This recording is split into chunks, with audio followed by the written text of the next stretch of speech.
হোলিতে আমার স্টুডেন্ট আমাকে এত সুন্দর একটা সারপ্রাইজ দেবে আমি কোনোদিনই আশা করতে পারিনি। তো চলো আজকে তোমাদের সাথে সবটাই শেয়ার করি আমার স্টুডেন্ট আমাকে কি সারপ্রাইজ দিল। তো সকাল সকাল আমি রেডি হয়ে চলে যাচ্ছি স্কুলে। আজকে আমার স্কুল রয়েছে সকাল সকাল, তারপরে আবার আর্টের ক্লাসও রয়েছে দুটো, কারণ আমি সানডেতে আর্টের ক্লাসটা করাতে পারিনি, সেটা আজকে করাবো। আর আজকে বাড়িতেও ছিল প্রচুর কাজ, মানে রান্না করার টাইমই পাইনি, তাই তাড়াতাড়ি করে আমাকে একটু খিচুড়ি বানিয়ে দিয়েছিল, সেটাই অল্প খেয়ে আমি বেরিয়ে পড়েছিলাম।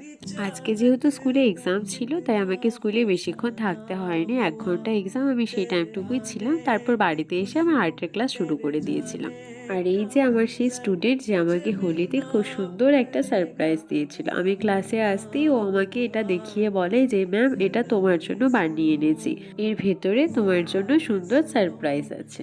এটা ও একটা কাগজ দিয়ে পিচকারি বানিয়েছিল যার ভিতরে ছিল অনেকগুলো চকলেট। আমার তো জিনিসটা খুব মানে খুবই পছন্দ হয়েছে, আর নিজের হাতে করে এত সুন্দর করে আমাকে বানিয়ে দেওয়ার জন্য থ্যাংক ইউ সো মাচ।